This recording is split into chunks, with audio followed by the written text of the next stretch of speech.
Hello, everyone. This is Biz Chicks TV. This is the place where you can find tips and tools to help you do business better. We're here to help you run a profitable business that's fun to run and to take the hassle out of your hustle. And today I'm here with my partner, Miss Francine Gregory, real estate entrepreneur and tech diva. I'm Terralina from California Cover Ups, and we are the Biz Chicks. We want to welcome everyone to the show over there on Twitter Spaces, Clubhouse, Facebook, YouTube, and Twitter Spaces. So thank you again. And Periscope, which is now, I don't know what they're calling it now, but we're going to call it Twitter. Okay. So welcome to the conversation. Today is the day that we talk tech in English. So don't be scared. Come on in, join the conversation, and learn some wonderful things about tech that will help you run a profitable business that's fun to run. How you doing this morning, Fran? Oh, I'm doing very well. Welcome to everybody watching live and on the replay. Yay. Yeah, let's see what is going on in this week in tech history.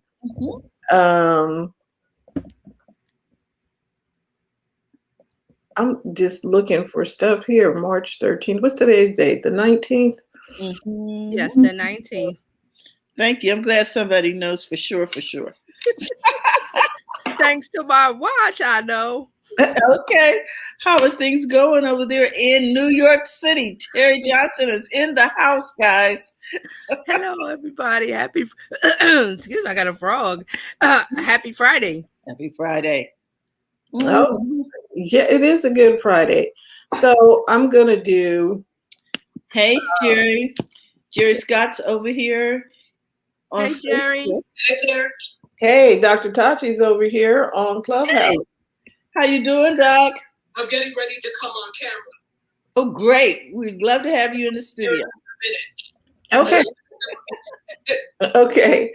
So today in tech history, IBM.com and Sun.com are registered March 19th, 1986. The domains IBM.com and SUN.com come online. These domains are considered the 11th and 12th oldest domains in history. And they are getting a domain right now.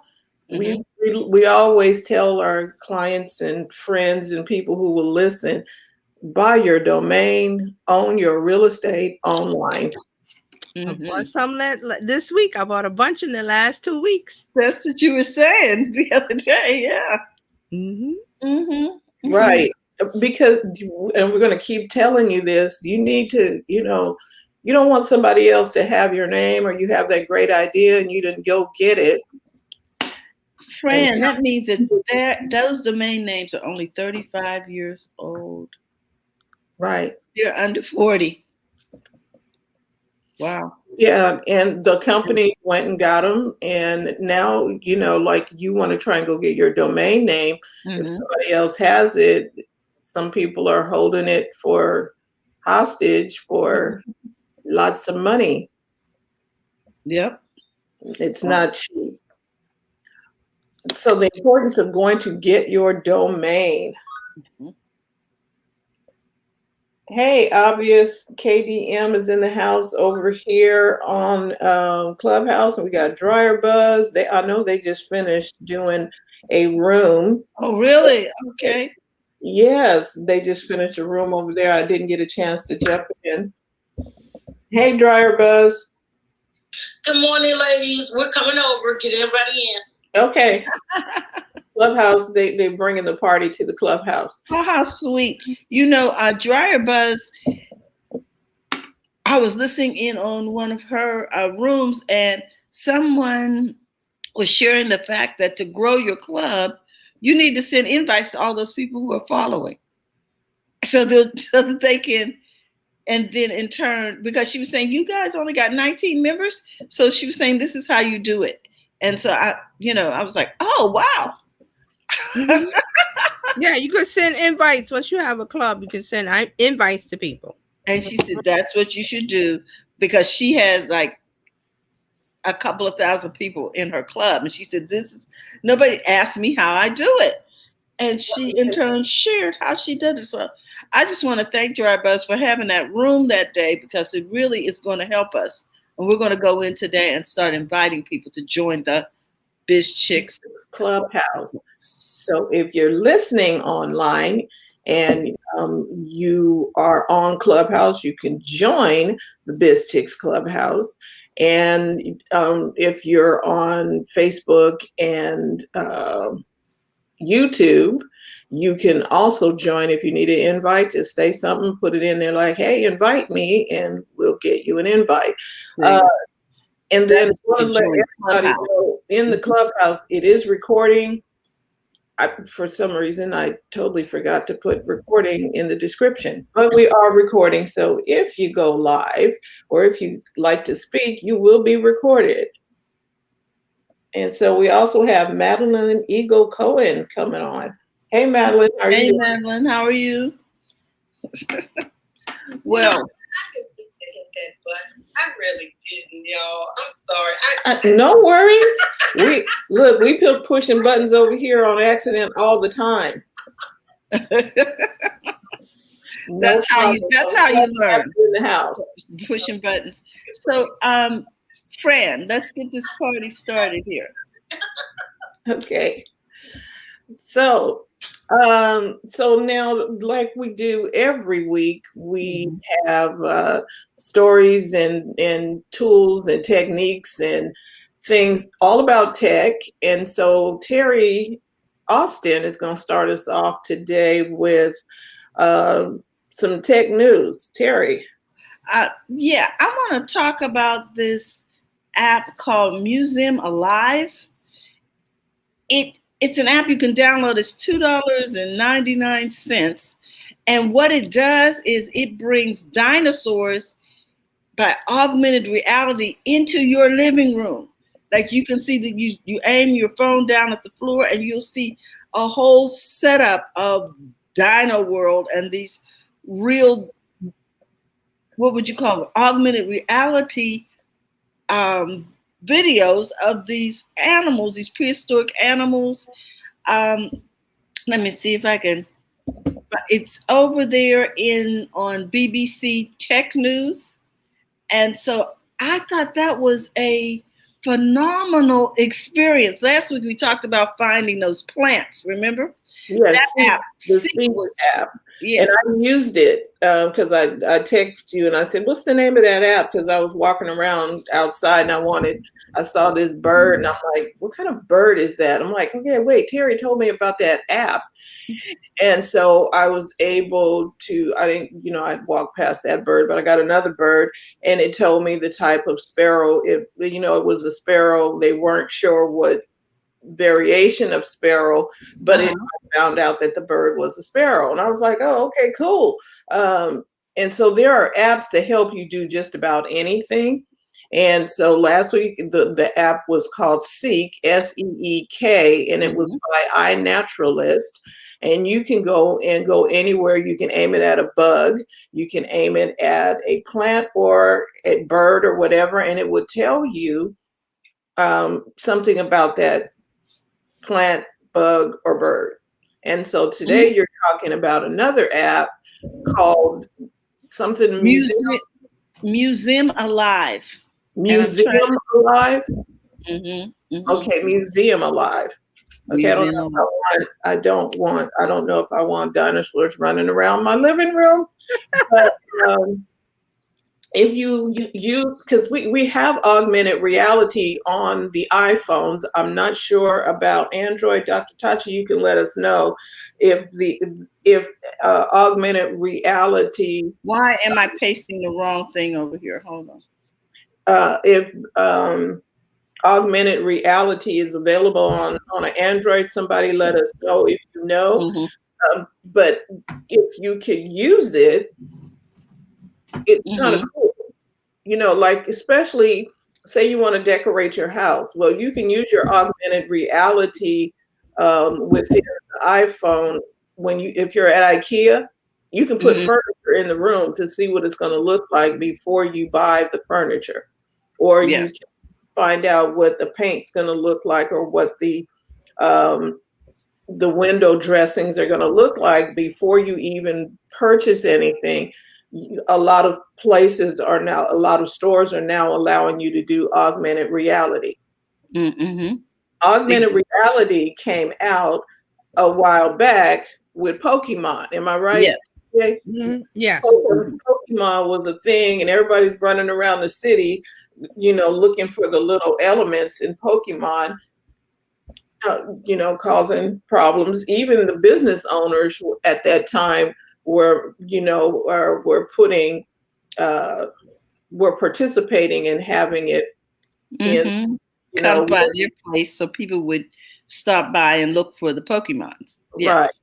So it is a augmented reality is here. I know we haven't talked about it much, but there are things that you could do with it. And TJ kind of can expound on that if she'd like, but I'm like, okay. Well, I have one more thing, and then we're going to get to TJ. And that is that Mario has come up with a combination of augmented reality and gaming. You buy this little car, a Mario car, and you're able to set up these cardboard obstacle courses. And on the game, you can run the car through the obstacle courses in a virtual environment. So the person on the Nintendo Switch sees, trees and they're racing against people, but your what would you call it? Your siblings or people who may be in the room with you where you're actually running the car around, they can see it going through the different obstacles. They can't see the virtual stuff. Only you can see it on the screen. But it's a combination of the physical and the virtual starting to mesh. So I thought that was interesting because I brought my grandson a Nintendo Switch, and now I'm debating, should I get him the car so that his siblings can at least see what's going on? Because you have to have the person running the car has to have control of their own Nintendo Switch. Okay. Mm-hmm. So I just thought that for some reason augmented reality seemed to be, in the news today, and they were talking also about Microsoft Mesh. Right. Yes, they're allowing they actually show holograms of people in a virtual meeting environment. Because right now you can do your avatar, but they're getting closer and closer to having you take a trip there. So now you, grandma, and whoever can be sitting around the campfire and actually look like. That's so scary. Look like yourself. Okay, I don't know if grandma's gonna go for that, but hey, I'm just saying. Okay. And so since we are on the subject of augmented reality, Apple Glasses is coming out. The release date and some other things, and this is in the Tom's Guide. And it says Apple Glass could redefine wearable computing. Here's everything we know. Is the Apple Glass augmented reality glasses could be a futuristic first generation wearable product in the pipeline. And so it's a thing.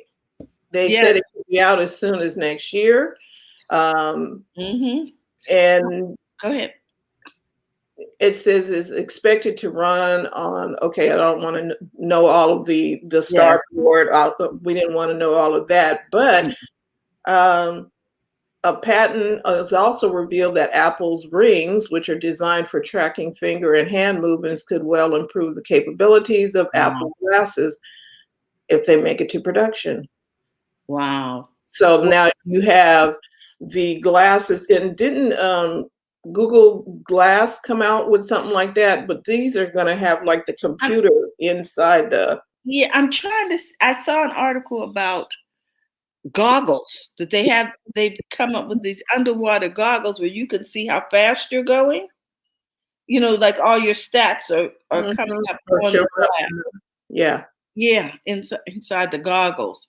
So yeah, stuff is moving, and guys, just get ready for reality to come into your life. Right, because it says, and this is the Apple Glass price, according to the Prosser. The Apple glasses are currently priced at $4.99 plus prescription fee. Mm-hmm. Mm-hmm.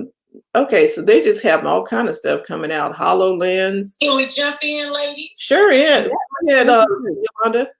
I don't know who all has access to it now, but Instagram, of course, wanting to be number one, the top app, is now offering those that have business accounts or products. You have to shop on Instagram.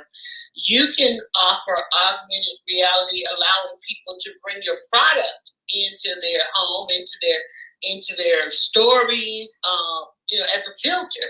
You can now create these filters where people can, if you have a T-shirt, they can see themselves with a T-shirt on.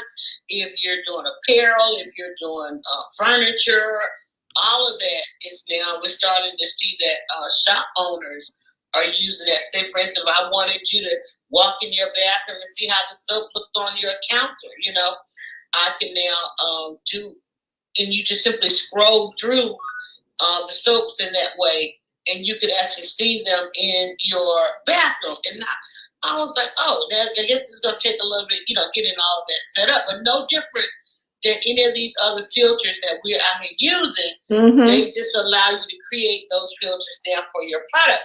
Now, there are those who have been doing it the hard way, the long way, before the apps allowed us. Probably got blocked for it, but now they're making a part of the strategy of having online shops. Nice, thank you. That is really good. And see, just like we hardly use the functions of our phone, we sometimes do not understand what we have in each of the platforms that could be used for our business. And so now there's another reason to understand augmented reality on your phone and within Instagram or any other platform, because that's a great tool where I can try the shirt on before I leave the store. How's that look on me? Now I know. Wow. Okay. Yeah, That's a winner. All right. So our next segment is social media marketing. Yes. Yep. So TJ probably gonna have fun today. oh, we got a lot to talk about. Uh-oh. Always.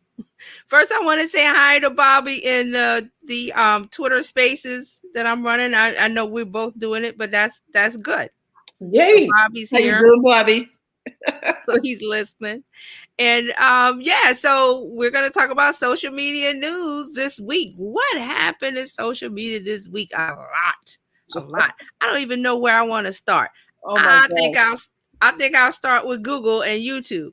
So YouTube has now, they've begun the rollout of the TikTok like shorts feature in YouTube. We talked about that a few weeks ago, and Eileen was here and she explained more about the shorts feature. So basically is the short form video, which everybody is loving and putting in all the apps. So there's a short form section, I believe Eileen called it a shelf, where you see the small view of the stories, and it's separate from the YouTube videos that creators upload. You can just tap and see the stories. So they were doing that in beta, but now it's rolling out more. Say everybody's gonna have it. Now it's not everybody all at once, so it's a rollout. So you'll have to go to your YouTube app, update it, and then you'll see the shorts section, and they labeled it as beta.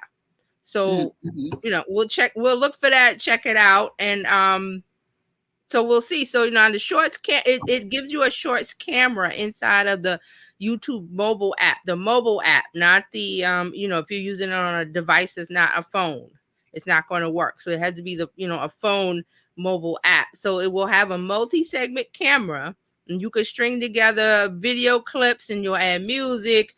You control the speed, all of those little things that you do in Reels and TikTok, you're going to be able to do in YouTube. So this is rolling out to everybody over the next few weeks. There is no time frame. So just, I I guess just keep looking for it in your YouTube app is the best way I can say that. All right, so Twitter is just really active this since the beginning of the year, and I kind of know why, but they're adding more things. So now let's look at what Twitter is doing. Twitter is now adding 2FA, which is two-factor authentication security keys to your account. They're adding multiples. So what it's going to do is that you have to use a authenticator app, and the one I recommend and I use is Google Authenticator. There are others, but what it is that it keeps cycling through keys, which are just a string of numbers, and then for the app you have to look at it in the authenticator and then go back to the program or the software, the app, and then enter the keys. Okay, so Twitter's doing that because now Twitter has the text message security feature, which is not secure, because that was how, remember, was it last year when it was Barack Obama and a whole bunch of high profile people got their Twitter accounts were hacked? Yeah. It was because of the text messaging feature, which is not secure. That's why they're moving to this authenticator app, the 2FA key. So they're going to move to that. And then it's going to be where that's going to be the only option. They're going to remove the text message feature where you get the key, where you get the string of numbers to put in to log in. Okay. So does everybody understand that? That means they're just moving to one type of security where now I believe they have 2 or 3. I think it's phone call and text message and the 2FA. So now they're moving just strictly 2FA because it's more secure. Okay. Right? And okay, before you move on, so the people who are listening, why do you need a 2FA?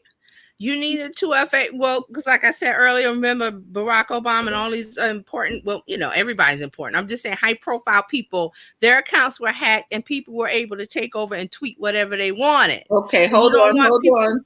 We talk tech in English. So what is this 2FA? Two-factor authentication. Thank you. Okay. It's a security key. That's all. Okay. So you use an app and it gives you the set of keys and you put it in. We also have the physical. You can actually have a physical authenticator key. A lot of people use that with cryptocurrency and crypto wallets. It's an actual. It looks like a USB drive, and you have to hold that to the device that you're trying to unlock. But that's not what Twitter is doing. I just brought that up. It's because we were talking about authenticator. So it basically is this: that Twitter is saying the only way you're going to have to put on two-factor authentication, which means if you have a house, it's a main lock and a double lock. It's your more than one lock, so people can't enter your house. That's the way I can put it. Nice. All right, so Twitter is also letting you watch YouTube videos right inside of the app. You no longer will have to tap a YouTube link to go to YouTube and watch the video. It will play right inside of the app. So they're testing that out also. Let's see what else is Twitter doing. A bunch of stuff. So they're working on that. Remember we mentioned that they were trying to test an undo send feature, and it was going to undo, not delete. It was going to unsend, take it back. Well, they're testing that further, but they're putting it behind a paywall, which is, Twitter's trying to get us to do the subscription service. So that feature will be behind a paywall when they turn it on. And I'm still with Mark Ward, who's not here just right at this moment. I'd like to be able to edit, like I misspell a word. I just want to go back and correct the word, not have to delete the entire tweet and redo it. Right. Well, they might do that and put that behind the subscription feature, because Twitter is working on monetization and getting us to pay for all of these things that you asked for. No longer, the free ride is over and all of these apps and everything. You can see it even online when you're trying to read a news article. Wall Street Journal does it. Forbes does. Yeah, they might give you 1 or 2 free articles, and then the rest you got to pay. So that's where everything is moving. And that is why I got Apple News included with my whole subscription, because I can get all of them people within that one app for $9.99 instead of paying $9.99 or whatever individually. Mm-hmm. You Right. know, the interesting thing is, Go I'm ahead. sorry. Go ahead. I didn't mean to interrupt. So the interesting thing is that, you know, there are a lot of local newspapers that are doing that as well. And subscriptions have really, well, advertising has been the heart of the newspaper industry and in the magazine industry for print, let's say, for a very long time. And subscriptions have only constituted a very small part. But now it's like they're reckoning with, all right, well, how do we they're wanting to keep the same revenue, it feels like, that they had in the days of heavy print, but that's not possible when you have people, advertisers are not going to pay the same prices that they did for print circulation that they do for online circulation. So obviously it's a little bit cheaper to advertise online with them. So as such, they're not making as much revenue. So now they're having to put things behind paywall. If you ask me, they haven't done this whole thing right in the first place. They should have anticipated this coming years ago, but media is old school. They don't like to change. So I just think this whole thing is interesting and I'm waiting to see. Yeah, it is interesting to think about where it's going to go because you can't get any free information. The LA Times, Washington Post, all of those, you go to read an article and it's like, oh, you got to pay to read this. I'm like, but why? So same thing with your local paper, same thing. Like here, the Sun Sentinel and the Miami Herald, you get a few free that you've reached your limit. Well, damn it, I don't want to read it that bad, and I will go and find an alternative source talking about the same. Because often they're not exclusives. So I'm like, keep your 99 cents. I'll keep my 99 cents and I'll go somewhere else. Exactly. You just use Google and search for whatever the topic is and pick the ones that's free. Or either you go to Twitter and or any news like platform and still find the information. Yeah. Yeah, you're right. And even with Twitter, some they will tweet out the art. Some people will tweet out the article, and you click it, and it goes to Washington Post, and like, oh, you got to pay. Like there's the there's the paywall. I'm like, I don't want to pay, so I back up and go back. But it's interesting, yeah. So where are we gonna get the news from for free? This is what I watch. I watch Cheddar. Because they do financial news, they do political, they cover all like the top stories for the day. So I will watch Twitter, Cheddar. If I miss it, I can go to Facebook and watch their Cheddar stream for free. Newsy is another one. Newsy, yeah. There's a couple. There's another one I can't remember. Young Turks, yeah, Young Turks. They do a lot of analysis, but Young Turks too, yeah. So take that, legacy news people. And they're not thinking through this. I don't know who's sitting at the big desk, but they're not thinking through this whole situation. They're just kind of thinking that it's going to be the same, like Dr. Tachi said. And I'm like, no, I don't need to do this. There's too many alternatives online. And then newsletters are exploding because look, Facebook is trying to do. Twitter has bought Get Review, and now you can do a newsletter on Twitter, and they give you an option to do a free or a paid. Facebook is looking at giving people the option to set up a paid newsletter. It's the newsletter paywall thing is just growing and growing, and it's just very frustrating. So, like I said, I will watch a channel that gives me for free, and I can watch it and listen and do other things. Yes. So they haven't taken sometimes I think they're taking a page from the what is it? The television industry. That's exactly what it is. Trying to take that model and superimpose it. Yeah. But they can't do that. Y'all were too late to the party. Yeah. So we gotta get our news for free from somewhere. That's what I mean. We gotta go for free. Because that's what people want. So we know how to maneuver the, subscription like Netflix and all of that. We understand that, but we're not going to do that in something I got to read. Well, the other thing too is there's so many citizen reporters right there tweeting it out to us live, streaming it live on Facebook. It's online somewhere for free. Newspapers and publications in general, like. Since I am semi-adjacent to, and I actually wrote about this and wrote to the newspapers and spoke to them in ad nauseum about when social media was coming on the rise, because they came on social media to compete with those who were driving all of their traffic to them. And so the problem was newspapers should have been the first social network. And they dropped the ball there because they did not want to manage these communities. Because for them, the same data that all these platforms now have access to, newspapers had control of that data first. They knew who you were, where you lived, what you advertiser. Everybody had to go to the newspaper to find out who their customer were. And when they decided not to lock you down in a social network, and people came online to do social networking online and realized that, wait, these are the sources online that newspapers are getting all of their information from. When we went from hyper local to, everybody wanted to be, national, right? When your local newspaper went national, you realize, well, hey, I don't have to get you no longer my source. I can go to the source, because when you came online, you didn't have to read the newspaper to see what Reuters were saying or what the Associated Press people were saying, because you could then go directly to them. And so they lost the ability to monetize you as a local reader, because everybody wanted everything to be national instead of hyper local. And when they did not create a social network, they further lost their subscribers because everybody was going into the digital platform. But I think they will win again. I think they can win again if they become your source by giving you information you need. Now you want to know what's going on around the corner.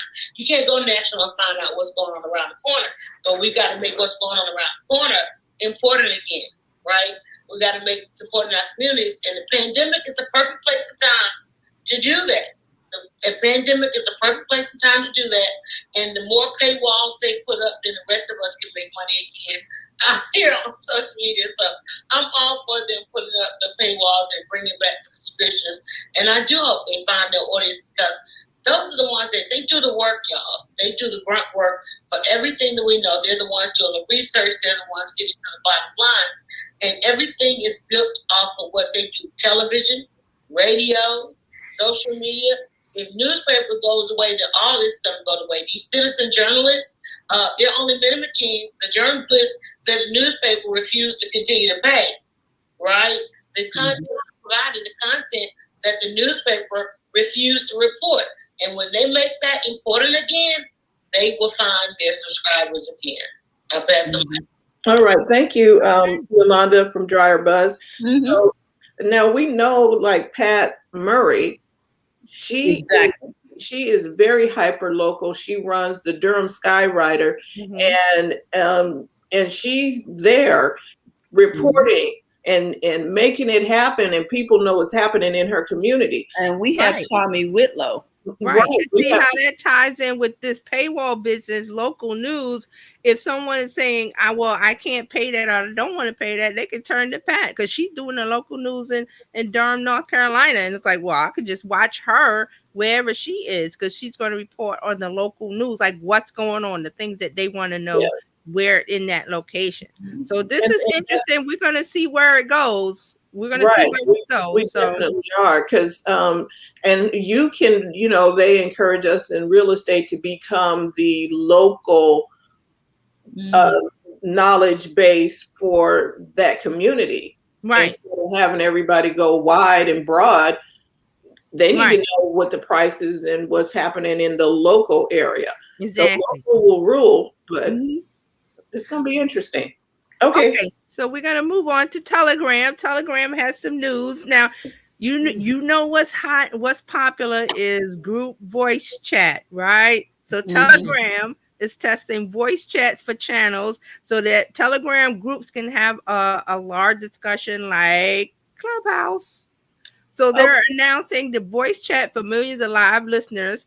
This is their announcement. No matter how popular your talk gets, new people will be able to tune in. It's like public radio invented for the 21st century. So Telegram is adding in a Clubhouse-like feature for the app. Okay.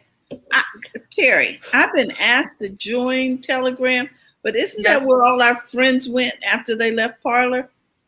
No. No. Telegram has nothing to do with Parler. Okay. Telegram is a end-to-end encrypted messenger app like WhatsApp, but it has a higher level of security. And Telegram and Signal are the two that are like with the best end-to-end encryption keys for security and having private chats. Okay, so that's Telegram. Let's move on to TikTok. TikTok's been doing a lot of stuff too, and we have there are a couple of people reverse coder engineers that look like I said, they spend their time looking at the code, so they've discovered a few things. And speaking of group chat, TikTok is thinking about introducing group chat feature this year. They're thinking about it.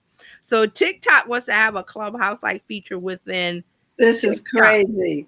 Crazy, I tell you. Okay. I think one of the reasons why everybody's doing this is because you don't have to be camera ready. Yes, exactly. That is the thing. You can still talk, you can still have a conversation, but you don't have to be. And you can get some work done while it's going. You know what I mean? Exactly. Yeah. Because it's like with all these other things, I'm like, does anybody work anymore? We all seem to be. Does anybody still work?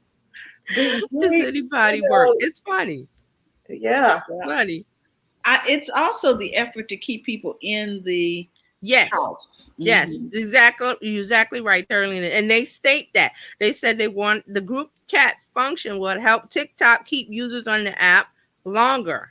Okay, so TikTok has added all of these tools, and they've added some business. They're starting like a business center with tools because they're in it for the longevity of it, and it's all about keeping people in the app so they can serve them ads, which gets into the next thing that TikTok is doing. They are changing the way that you used to be able to change the personalized ads, but now they're changing it. TikTok is changing it so that ads will come up based on your in-app actions. Now, I saw this morning. It popped up.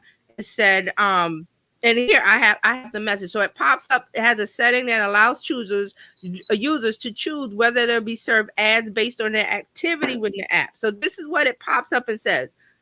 In TikTok app, it says starting April 15th, your settings will change and the ads you see may be starting based on what you do on TikTok. So they're starting to update the ad policy so you cannot opt out of receiving personalized ads. So this starts on April 15th.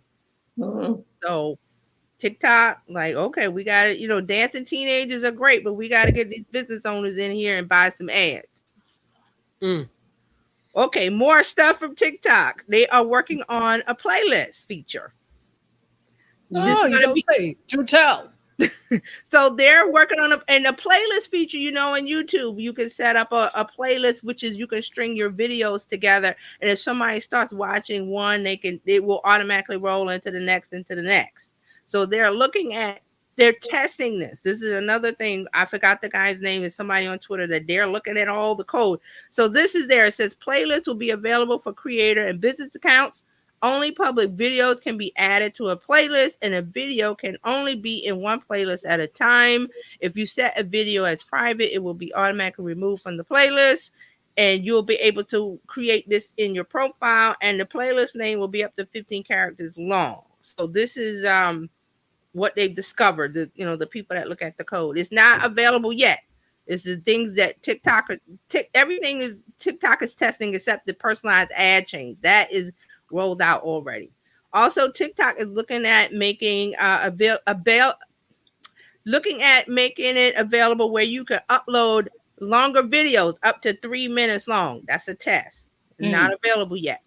But I did read some more about it today, and they said that they were rolling it out to some users on TikTok. So if you go on TikTok and try to upload a video that's longer, up to 3 minutes, and see if you can do it. I couldn't do it, so I don't have the feature, but it's floating around there. So they're not announcing these things; they're just there. So if if you're smart like these guys, they're looking. Well, not guys, could be women. These people, they're looking at the code of the app and saying, okay, that's new, that's new, that's new, because they will secretly have to test it in the app. But the average users, we're not looking for that. But these people are saying, guys, I don't want to do that. All right, so what else is TikTok? That's it for TikTok. What do you think about that? What TikTok is doing? I think people are playing, it sounds like they're doing some stuff YouTube is doing. Mm-hmm. Right. Where they're kind of copying, the playlist thing where the video runs back to back to back to back to back. I'm not sure I even like that on YouTube right now. Well, you have to. Well, and that's the thing. You have to. It doesn't. I don't think it does it in YouTube. When you pick a video, it doesn't say you're in a playlist. It just. Oh yeah, you do see the option on the top right. It will show like a list of videos. That's how you know you're in a playlist. Otherwise, it'll be just the next one video up. It'll YouTube suggests the next video that you might want to watch based on your watch time behavior. So that's how you know you're in a playlist on YouTube. And this is desktop. I haven't seen it on mobile, but there will be a list of videos in an actual list, of actual playlist. And I don't know how TikTok is going to do theirs. I don't know, but they're testing it. So we'll see. And it's all to keep, like Taralina said, to keep people on the app watching videos. Mm-hmm. That's the whole purpose. Keep you in the house. Yeah. So my question is, when I put up, let me go there. When I put up YouTube, and I see those videos on the right-hand side, right? Is that the playlist that you're referring to? No, it will look like a list. It will look like there's a different view. I'm trying to think. I'm trying to go from memory, but text. It will be that you'll see a whole list. It's on the top right. You won't just see video thumbnails. You'll see a list. Because right now you see thumbnails on the right. Yes. But if you're in a playlist, you'll see something above that looks like an actual list of videos, and you can see the titles. I'm trying to explain it, but it looks different. When you're in a playlist, it's a different view. Okay. On the top right. Okay. Because they allow you to jump through the playlist. That's really what it's about. But you can save it to your playlist. I see this too. What? No, that's a feature that you can on your YouTube channel. I'm saying with someone, a creator, and you land on one of their videos, it's a playlist. It will either be listed on their channel, or if you click on one, you'll see you're in a playlist. The view will change at the top. It doesn't say playlist. It'll just change. Your view will change. Right. Because and you'll see several videos from that creator instead of seeing different videos. Yeah. From different people. Like when you're in their channel. Right. There. Okay. But you'll know you're in a playlist because you'll see it at the top. It'll be at the very top right of the screen. Oh, okay. Versus thumbnails, which are always on the right. Yes. From different people. So playlist is videos grouped by one creator, and they want you to watch them because they roll into it. It just keeps going into each other instead of jumping to someone else's video that has nothing to do with the creator you're watching, the channel you're on. Okay. Now I like that part where I can stay with the creator that I wanted to watch. One channel, yeah. Right. But see, the YouTube creator has to group them into a playlist. They have to do that. Okay. But TikTok is that. Keep that over there. That's pretty good. Okay. Revelation is happening here. Okay. All right. So moving on to Instagram. Instagram is not allowing adults to direct message teens who don't follow them. This is a part of Instagram trying to keep teenagers safe from predators online from adults. So they'll also see The teen users will also see a safety prompt when they get a message from an adult, because in Instagram is you sign up with your age, so they know that you're 35 and you're trying to message a 15-year-old, and it's like, nope, we don't allow that. So Instagram is putting that block up, and they're also working on a version of Instagram for kids under 13. Oh, Now it's not set in stone yet, but they want to have an app for children under 13. The head of Instagram, Adam Mosseri, says this is in the works.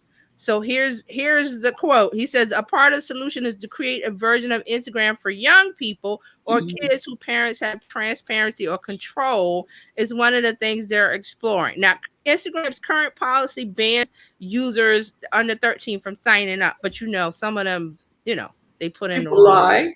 Yeah, they lie, put in the wrong date, and if you put in the wrong date, if you put on a date that you're over 13, Instagram goes, hey, here you are, you can come in. So they're doing this because kids want to be on Instagram. Parents are like, well, you're not 13, there's that age barrier, so you can be on Instagram for kids. So they'll probably have some messaging option, like remember Messenger for kids that Facebook was trying to do? I don't think it took off. Look, wait, I don't even remember that one. So many things by Facebook. Yeah. I was like, what? Oh, another one?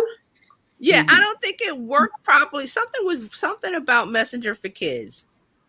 I don't remember. Are kids on Facebook? Okay, there you go. That's probably why. Right. That's probably why. Because I'm like, oh, they're not on Facebook. They're not using Messenger either.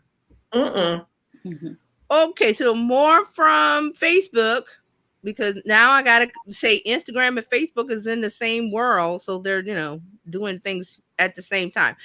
This goes back to where I'm always talking about wearables. So Facebook is teasing a wearable AR tech control with your wrist. Now, hold on before we talk about that. Remember, Facebook is trying to do a watch. Yes. So this would tie in with their watch. So it will be a wristband that will able to control augmented reality. We were just talking about that. Glasses that are expected to be launched by them later on this year. So you'll be a band on your wrist that will react with, your wrist actions with the glasses. This is all AR supported wearable devices. So how they're testing it is it's capable of detecting nerve signals from hand gestures and moves from you wearing the device on your wrist. Okay. So this comes out of Facebook Reality Labs. Okay, so here's my take. I've watched too much science fiction for something to go wrong because Facebook does not pay enough attention to the details. They are not detail oriented. I'm not putting anything near my eyes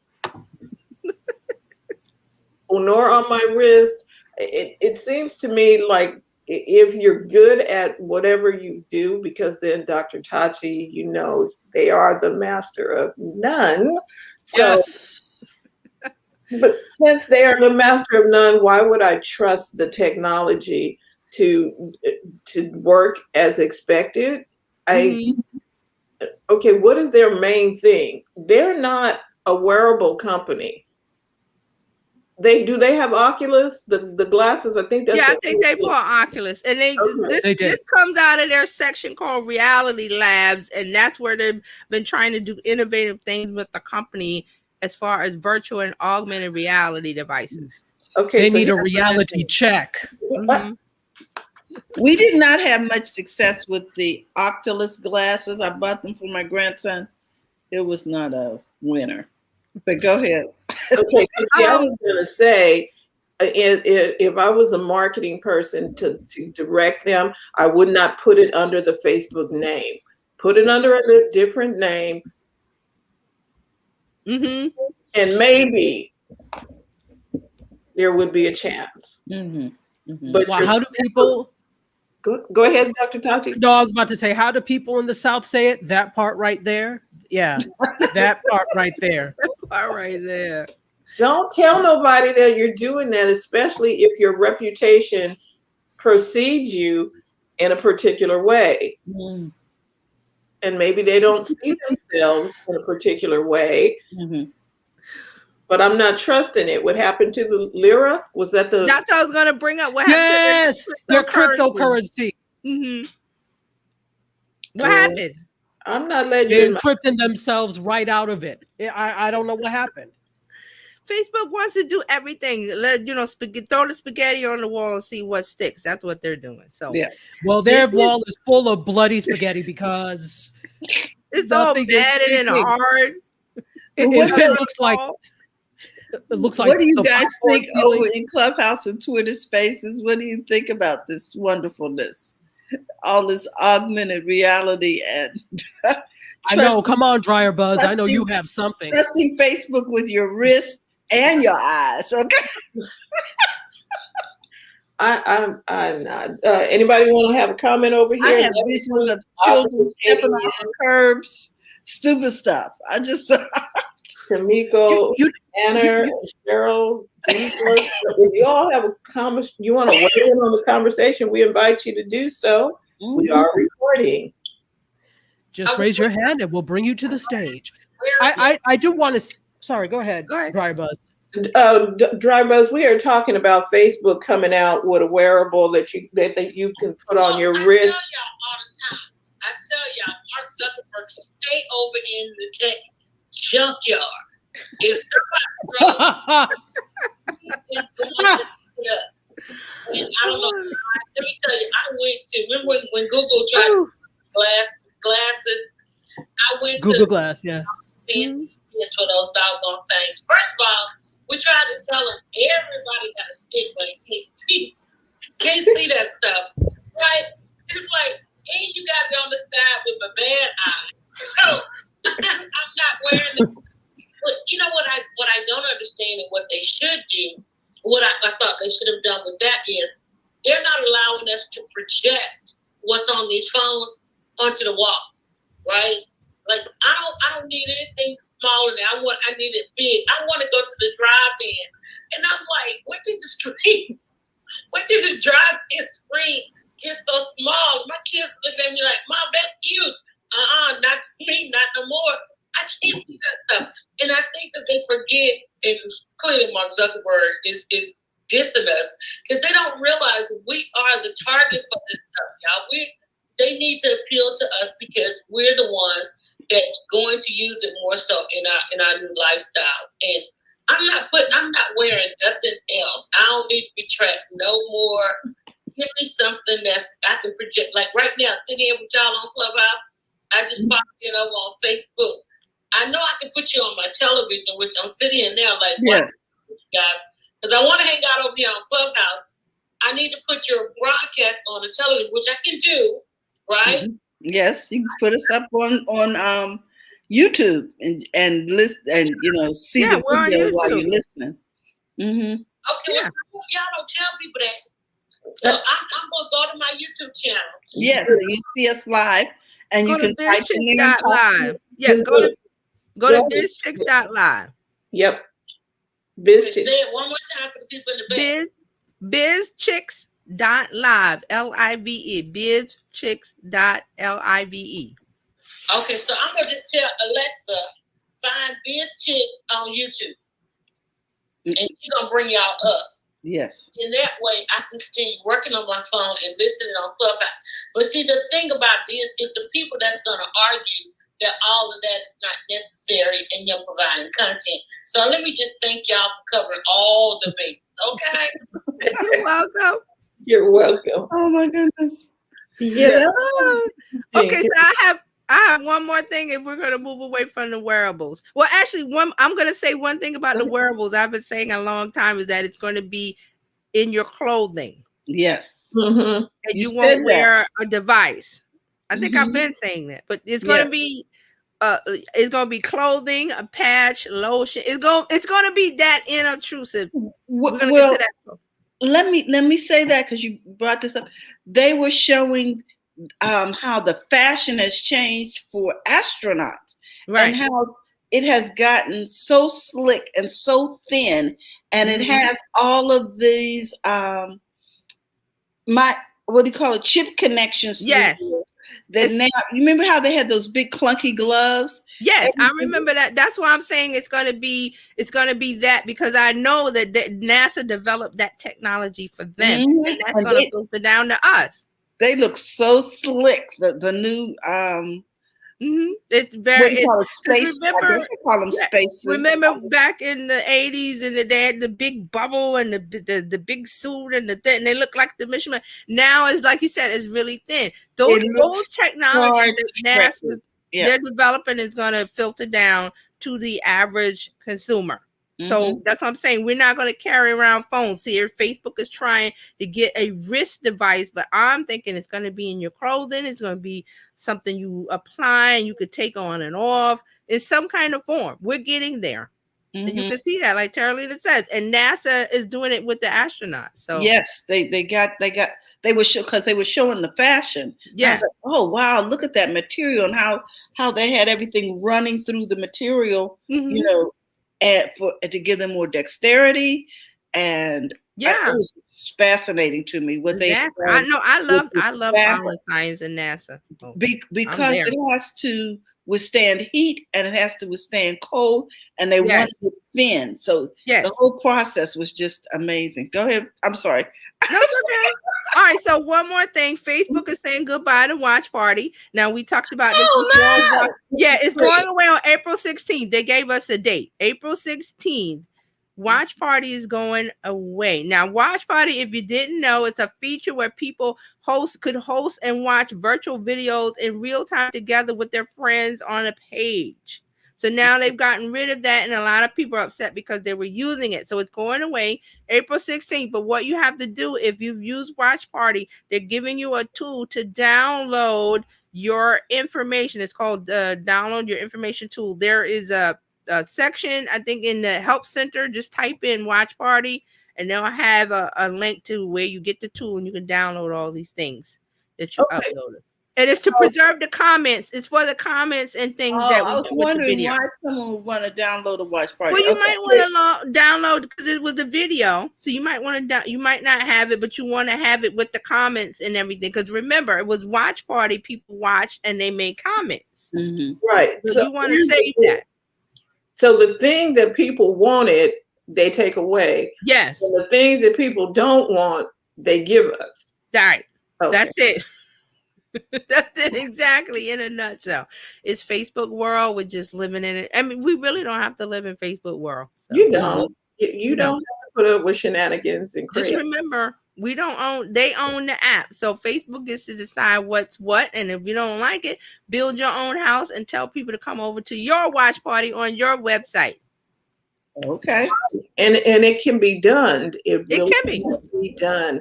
Yeah. I think a lot of times we hold our own selves hostage to. Yes, we do. We do. Wow. Okay, and that is this week's social media. Oh my goodness gracious! Well, Dr. Tachi will be back. But meanwhile, we want to know how you guys feel about Watch Party. Are you sad that it's going away? Hey, Bobby. Bobby's in the house. Go ahead, Yolanda. The new Watch Party. For those of us over on Clubhouse and pull to refresh, that's the new Watch Party right there. That's it. I got these kids on the TV, and the sound is coming out of my phone on Clubhouse. Yes. Okay, so you are playing with all the little things. See, that's called the sandbox. We do that. Okay, so I got Bobby over here on. Bobby, you want to say something? He came on as a speaker. Mm-hmm.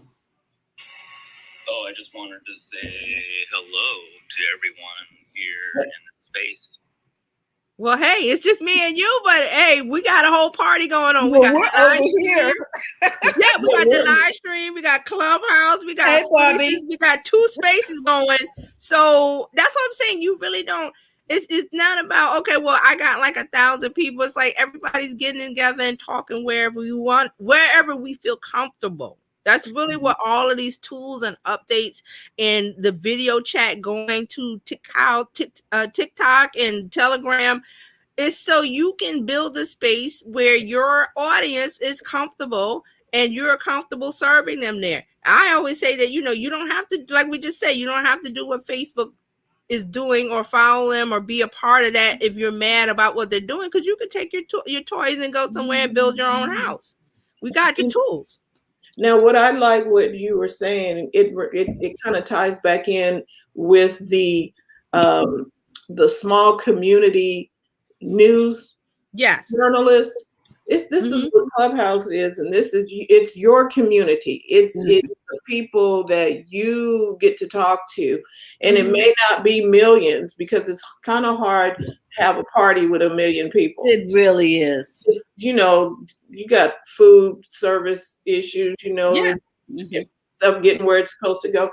So it's kind of hard having a dinner party that big. But when you got a group of people that you hang out with and you can converse with, and they can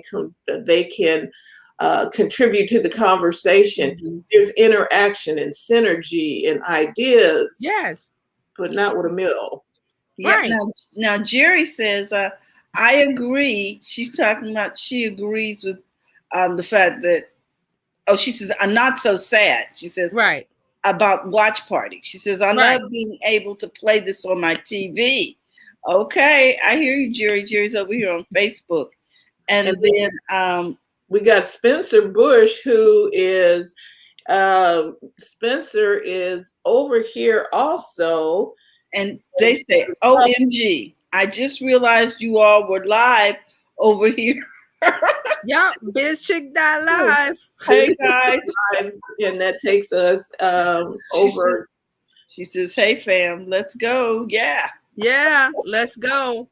So yes, you can get people, the idea with social media for business is conversation and getting a community together where you meet. That's why I've been talking the last few weeks about the influencer track versus the business owner track, because your influencers are on Instagram and such to get likes. Business owners are on social media, use it as a resource tool to build the community, which build the relationship, which leads to sales. That's the ultimate goal. Okay, your likes are great, you can't take them to the bank. Nope. And then here's the thing that that is always talked about on the gurus, I'm going to say, on Clubhouse, is talking about bringing value. Yes. Not coming in there asking for something. Exactly. And that's the whole thing for all of social media that I think people did not get when Facebook first started doing this, and Instagram, and everybody's trying to sell. It's no, you're bringing some value. What have you learned that can help somebody else? There you go. And you have to think of it like when you're buying a car. Do you like the salesman that runs up to you, hey, I got this car, buy it now? That turns you off. So you want the person that comes, hey, how are you doing today? What's up? The great weather, the game, they start talking to you and having a conversation and say, so how can I help you today? That's a good salesman. How can I help you? Not, I have this thing I want you to buy. How can I help you? And then they said, well, I'm at the car lot, so obviously I want a car. Let's talk about the cars. And they'll say, well, do you like this one over here? Let's talk about that. And you have conversations. You don't just go buy the car. They're trying to figure out what you need. Yes. Do you need an SUV, or do you need a sports car, or do you want an auto drive car? What do you want? You know what I mean? So your thing as a business owner, especially on social media, is to educate and show and tell.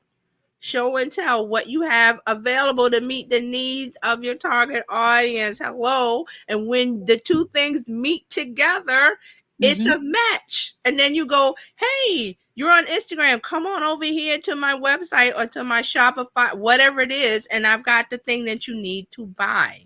And how do you do that? The link in the bio in Instagram. Right. So we have D-Works, who just came on into the Clubhouse. I invited her to come on up and say a couple of things, because she's over here on Facebook too. So D-Works, tell us what you got going on. Hello. Oh my goodness, I'm so excited to see you doing this, because I've been testing this out. I did my first test on Wednesday when I did my show. I had it streaming here on Clubhouse, and I was on Facebook and YouTube and Instagram, all just like what you're doing. So this is so exciting to me. And it's good to see your faces. I'm like looking at you guys on my computer screen too right now. But I know, because over there on Clubhouse, you really don't get to see people face to face. And you're like, how can I connect with them and really, who are these people? You know what I mean? Are they just voices in the wind or what? So here we are, and we are so glad to have you in the house. Yes. Yes, I love it. So I'm doing, thank you for the love and support. I'm doing the Virgin Mary monologues, which is coming up March 26th and 27th. Who's doing the Virtue what? Clubhouse. And also, I'm excited because tonight I'm going to be interviewing Lakeisha Williams, who is a part of our Collective from Dryer Buzz group. Oh. So, yes, so that's going to be at 7 p.m. and I will be doing the same thing what you're doing here. We'll be streaming live on Facebook as well as streaming here on Clubhouse. So thank you all for the opportunity to share, and shout out to Dryer Buzz, who is one of our sponsors. Yes. Okay. What did you say? What kind of virtual? Okay, so what is the event called again? The Virgin Mary Monologue. The Virgin Mary Monologues. Monologues. Okay. Very good. March 26th to 27th, 8 p.m. right here on Clubhouse. Wow. So please mark that down. Again, if you are not on Clubhouse and you need an invite, you need to text us, message us or something so that we can help you get an invite. And again, if you'd like to be a part of the Biz Chicks community. These invites, how are y'all distributing your Clubhouse invites? Well, I know me personally, I'm kind of thinking about who would benefit from a conversation of like-minded people, and then I'll invite them to come and invite them to give them an invite. You understand what I mean? Like someone that I know in my sphere who is not, maybe they're not even on Facebook or YouTube or something, but they would be a good fit for Clubhouse because they have something to share. They have like one lady, her name is Tommy Whitlow. She is like a natural born connector. She knows people. Unbelievable. And she helps people connect and brings information to her community. And she would be, so I invited her because she's someone that I know will, she's not on there, hey, join my group and I'll give you 50% off and all that. She's not like that. She's not salesy, but she has information of value. And if I don't feel that about it. See, now I'm real mad because as soon as I mentioned invites, Clubhouse just sent me. It says, Clubhouse says, hey, Dryer Buzz, thanks for all the great community work you are doing. We've added 20 more invites. You see? I don't know what to do with these invites. Just invite people that that you might meet. Maybe you've talked to some. I think the problem with the invites is, and this is where we get the pushback, is when you invite people, like people will say, oh, you're on Clubhouse, I want to try it. And then when I say, okay, I have to send you a text, meaning that they have to give you your phone number.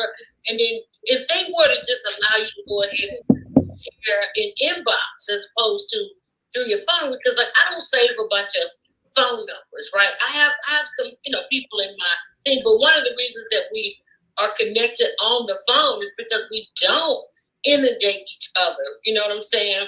So I think they should let us give that a link or something and let us share the invite in another way.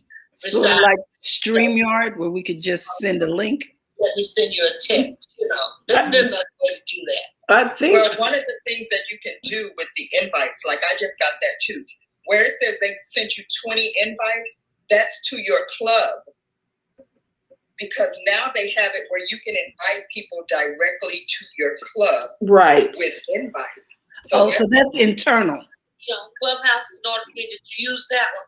I'm not sure that they have to be on Clubhouse to be invited to your club. Okay, I'm gonna sure try how that can see. But also the other thing is that what I do with people now, because I've wasted 4 invites with people who said they wanted to be on Clubhouse, sent them the invite, and then they didn't use it.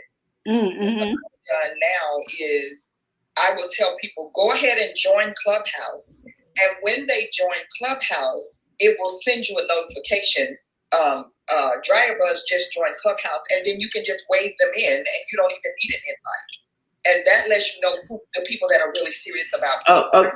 Yeah, that's good, because when I first got to Clubhouse, I had signed up to Clubhouse, had the app, but I couldn't get in because I didn't have an invite, and if I wasn't there until somebody allowed me to come in. TJ, that was you. Right. I sent you an invite, but I want to quickly say that Clubhouse has changed the way you invite people now. You no longer have to be connected. You can just type in your number. Oh, right. They broke that connection with your contacts because people were complaining about that. Why does Clubhouse need my contacts? So now they changed it. You can invite people. You put the phone number in. Oh, okay. And that's you invite them that way. It's a new update. It just happened like this week, I believe. Oh, right. Okay. And speaking of that, that is a thing. If you've ever gone into an app and you wanted to send somebody something, please allow us, allow us to get to your contacts. I'm like, right. I want y'all all up in my eyebrow goes up every time they ask me that. I'm like, yeah, you really? Don't. Yeah, that was how you had to invite people in the beginning, but now they changed it. As of this week, you just type in their phone. You enter in the phone number when you do the invite. And actually, I'm going to look at mine and see if I can do it right now. Right. So, okay. So this is, what do we call this? Not show and tell. This is the sandbox. This is the sandbox. So everybody pull out your phone. If you're on, I'm not going to touch my phone because I got things going on there, but pull out your phone. You have the invite. See if it gives you a way to send a link to somebody. Because I do know they made some changes. See if they allow you to have a link. I may need to update my app. So it says search or invite a phone number. So that's where you type in the number. You type in the number in the search box. So you no longer have to have the connection with your contacts. Okay. So what Dryer Buzz was wanting to know, can she email somebody? No, it's our phone. You have to enter a phone number. It has to be. It's a mobile app. Right. It's only mobile. So they assume it your mobile app on a phone. So you're putting in a phone number. All right. So that is the answer for that question. And I do know you can use Clubhouse on your iPad. It's still coming in as a, because your iPad or any other tablet is still considered a mobile device. Right. And that you can run that on there.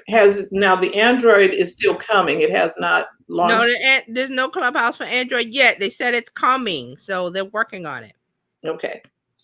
But it is coming. And so I kind of like the fact that they just didn't let the floodgates open and people get trampled trying to get in. And they just, they're opening it where it's going to work and not crash the system. Right. And it has to do with the back end and the coding. It's easier to develop an app for Apple because it's one developer kit versus Android, which is many developer kits.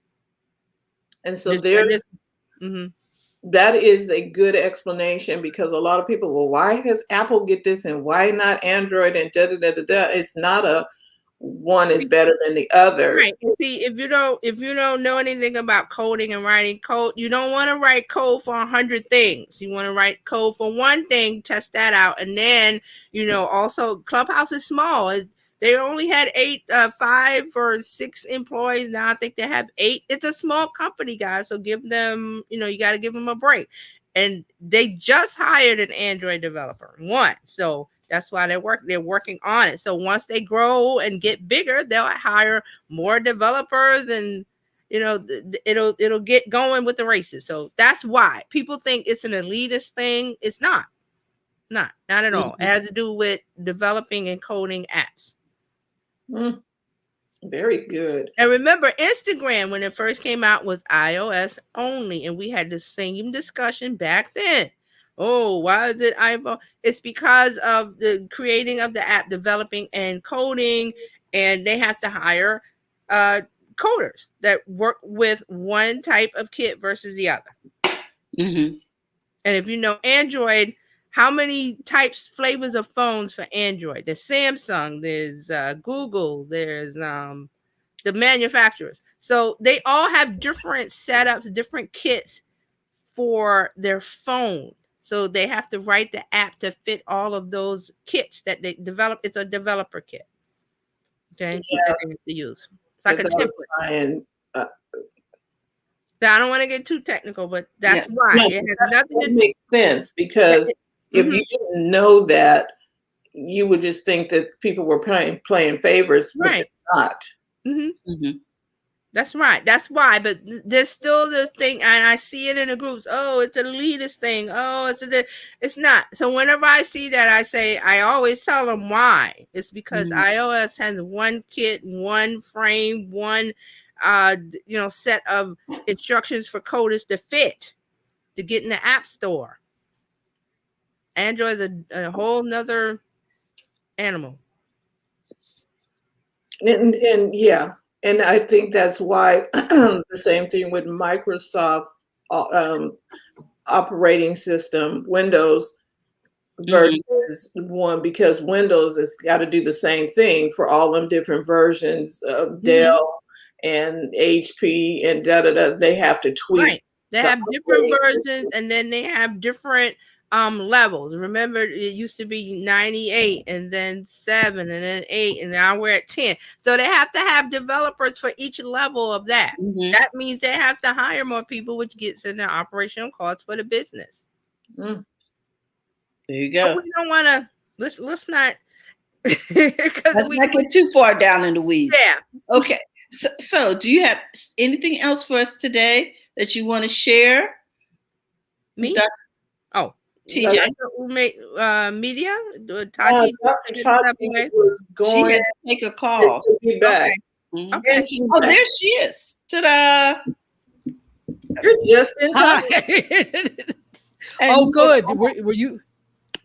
Were you throwing it to me? Yes. Oh, wow. I just came in. Wow. I came in and here I am. Well, hello. Welcome back, everybody, or welcome back to me. I'm talking to myself.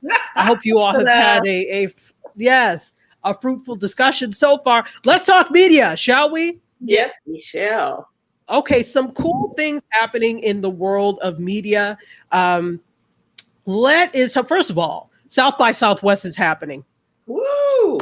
Yes. So for those of you who don't know, South by Southwest is one of the premier media, interactive, and film conferences. This year, they've got film, they've got music, and they've got comedy. So those are the three tracks, which is really interesting. So I guess, now interactive is actually part and parcel of all media. So they didn't really need to separate that out. So it is really, really a big deal. It is virtual once again this year because outside is still closed, but it is still going on. And it's a 2-week festival. I need to look and see the dates, but it's usually a 2-week festival. And I think it's still just about 2 weeks. So you can check that out by going to sxsw.com. And if you're interested in registering, you can still register. In my opinion, my humble opinion, it's still a bit much for a virtual conference, although I know there are a lot of moving pieces. It's about $300, the lower end of it. So I'm like, and it's a little late. It is actually too late to register as press for that, but something to think about for next year or for any other conferences. If you're interested in attending and you have a blog, you are a writer for a publication, register as press because it gives you access to just about everything and you get to write about a cool event. So cool. South by Southwest is happening. Check it out. All right. What else is next? Well, Spencer Bush says, Tachi, you look beautiful. See there? Oh, thank you. Thank you. Thank you. Today, well, and on that, I'm a hat person anyway. See Todd's on screen. What happened? Those on Clubhouse can say that again, Yolanda. Pull to refresh. I'm taking screenshots of the show and putting it. Oh, she's putting it on her avatar over here. Wow. Look at Yolanda. Look at Yolanda. That's awesome. See, if Yolanda be for ye, who be against ye? Okay, that's what I say. So, so we'll talk a little bit more. I'm bringing this up. This is an anniversary of sorts. So 1 year ago today, DJ D Nice did his first set on Instagram, and as such, he has become a huge phenomenon. We actually, those of us in CQ did something really special for him. We collected for a long time, and we sent him a whole bunch of gifts to commemorate this thing. And that's one of the reasons I wanted to wear this hat, because it's kind of D-nice-ish today. So it's the anniversary, and he is doing a 24-hour stream beginning, I think, at 3 p.m. Pacific time, which is 6 o'clock, I believe, Eastern. So he is doing a 24-hour stream. So those of you who want to participate, and it's all going to be on Instagram. It is going to be, music, interviews, a bunch of things. For those of you who want to participate, go to bed now. Go to sleep now. Forget about work or anything else you have to do. Go to bed, because you feel, and this is the thing, you feel like you're missing out when you do. You're like, huh? Well, I wake up sometimes. I'm like, oh, what, Derek is on? It's crazy. And it's funny because I'm not the type of person that has ever been a groupie at all. People, celebrities will come. I'm like, oh, hi, that's nice to meet you. I'm not a groupie, but I am a groupie for some reason for D-Nice, and it's because of his personality and the way that he has really become the rhythm of of 2020, 2021, and really took people through the pandemic. I mean, when you hear some of the stories of what his music has been able to do, it's simply amazing.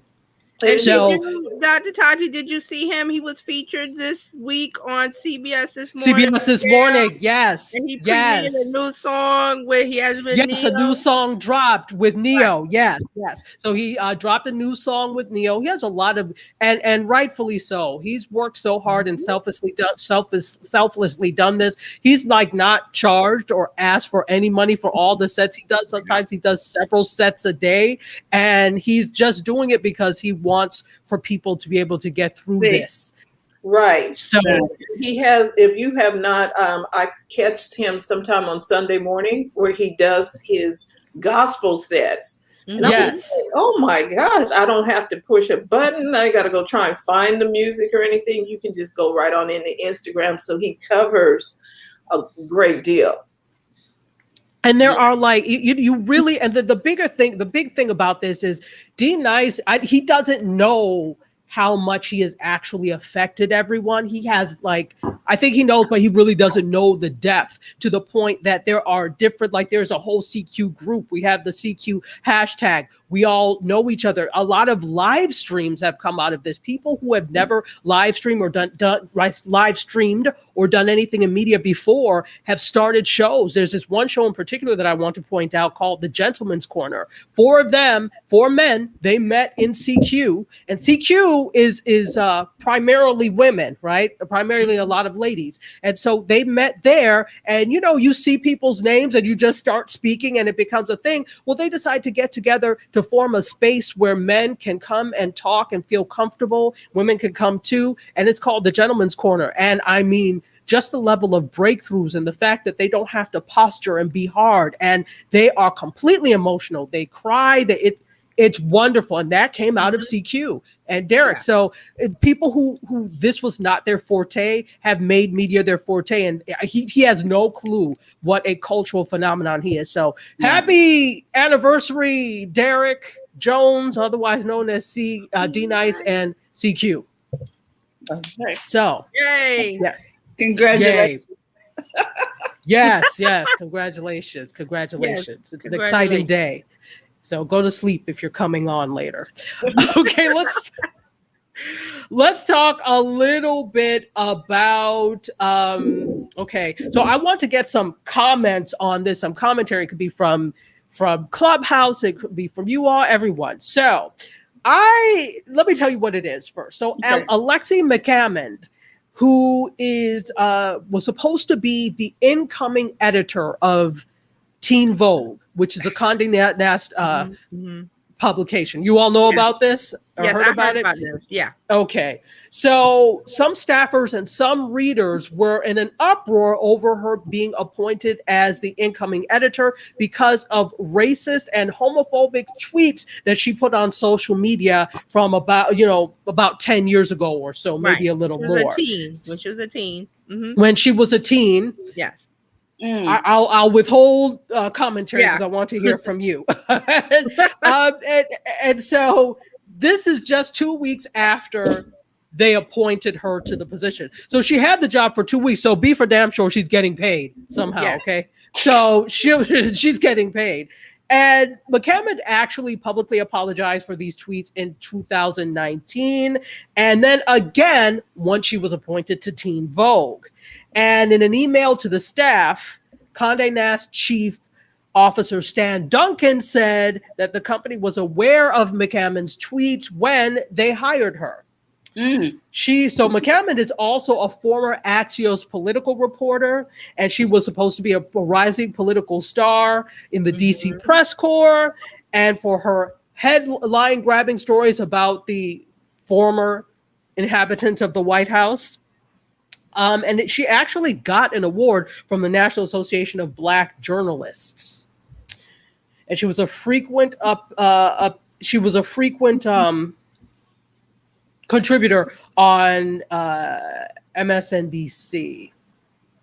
So my question to you all is, A, should Condé Nast / Teen Vogue have hired her in the wake of the fact that they knew she had this issue?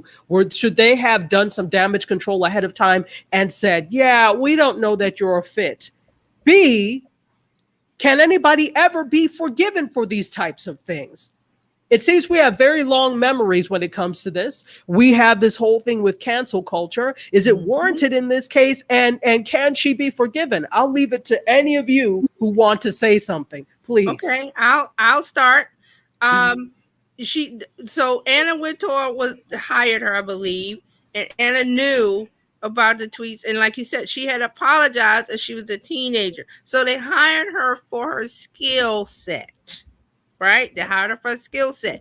Now the problem comes from the staffers that didn't know, and when they found out, they was like, "Oh, she got to go." I'm like, it's like you said. How many times do you have to apologize? And then it's something behavior where she was younger, in a younger frame of mind, and she's apologized for them.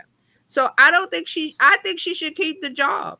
I think she should have kept the job, but I understand we're in this cancel culture now where Gen Z is leading it, and they're going back and looking at things that are problematic in the past, but that was a different time. They're pulling up all of these things, and there's a problem with this and a problem with that. And I'm like, are you going to go back and look at every piece of content that has been done in the last 100 years and get mad with it? Because we were in a different time then. Forgive and move on. But now she can't stay there because of the outrage. I think it's a travesty. Now, she's only 27 years old, right? So, yeah, she's very young. She was a teenager. And she is also, now I can't say, she made derogatory statements apparently in 2011 about Asian people and gay people. I think that this is also because in the rise of hate crimes against Asians, there is more scrutiny about everything. Yeah. Let me also add that I don't know her exact racial background, but she's of color, and I hasten to say she is of African descent, partially at least. Yeah.